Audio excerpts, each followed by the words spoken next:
अहमदाबाद की साबरमती जेल में बंद लॉरेंस बिश्नोई की उम्र अभी 32-33 साल ही है। लॉरेंस बिश्नोई के पास अब अपराधियों का इतना बड़ा नेटवर्क हो चुका है कि वह जेल में बैठकर ही सारे काम कराता है। वर्तमान में लॉरेंस बिश्नोई का नेटवर्क पंजाब, हरियाणा, राजस्थान से लेकर महाराष्ट्र और यूपी तक फैल चुका है। एक पुलिस कांस्टेबल के बेटे के अपराधी बनने की कहानी भी दिलचस्प है। लॉरेंस बिश्नोई के बारे में कहा जाता है कि वह छात्र संघ चुनाव में मिली हार के कारण अपराधी बना, तो एक चर्चा ये भी है कि उसने अपनी गर्लफ्रेंड के चक्कर में अपराध की दुनिया में कदम रखा। आइए जानते हैं कि गोली, बंदूक और मर्डर की दुनिया में मशगूल रहने वाला एक अपराधी किस लड़की से प्यार करता था और कैसे उसी लड़की के चक्कर में उसकी पूरी दुनिया ही बदल गई। एक मीडिया रिपोर्ट में लॉरेंस बिश्नोई को करीब से जानने वालों के हवाले से कहा गया है कि शुरुआत में लॉरेंस बिश्नोई अपराधी किस्म का लड़का नहीं था और न ही वह किसी से कोई लड़ाई झगड़ा करता था। पिता हरियाणा पुलिस में नौकरी करते थे और उनके पास अच्छी खासी जमीन थी, जिसकी कीमत करोड़ों में थी। ऐसे में लॉरेंस बिश्नोई को पैसे रुपये की भी कोई दिक्कत नहीं थी। वह हमेशा से रईसी की लाइफ जीता था। करीबियों की माने तो एक लड़की के कारण वह अपराधी हो गया। उसके अपराधी बनने के पीछे उसकी बेइंतहा मोहब्बत है। स्कूल में हो गया प्यार। बात तब की है जब लॉरेंस स्कूल में पढ़ता था। स्कूल के दिनों से ही उसे एक लड़की से एक तरफा प्यार हो गया और उसकी प्रेम कहानी यहीं से शुरू हो गई।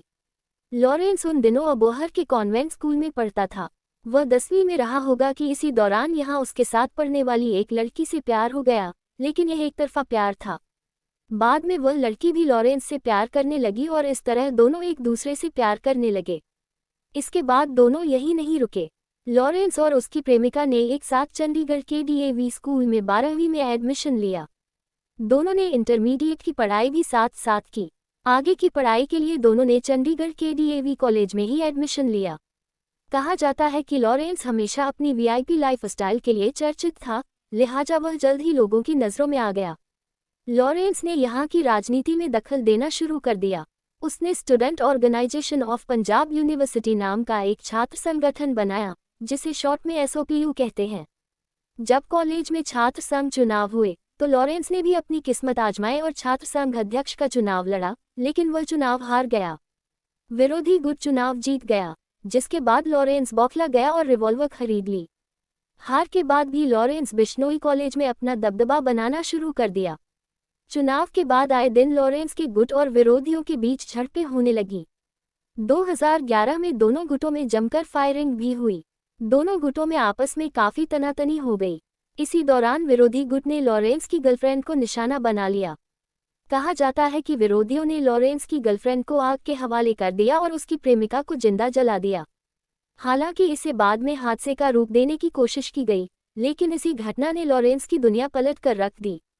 प्रेमिका की मौत के बाद लॉरेंस अपराध की दुनिया में चला गया। उसने अपनी खरीदी रिवॉल्वर से कई छात्र नेताओं की हत्याएं की। लॉरेंस पर खालिस्तानी संगठन से जुड़े होने के भी आरोप लगते रहे हैं। वह आम लोगों का समर्थन जुटाने के लिए तरह तरह के हथकंडे अपनाने लगा। उस पर युवाओं को बरगलाने के भी आरोप लगते रहे हैं।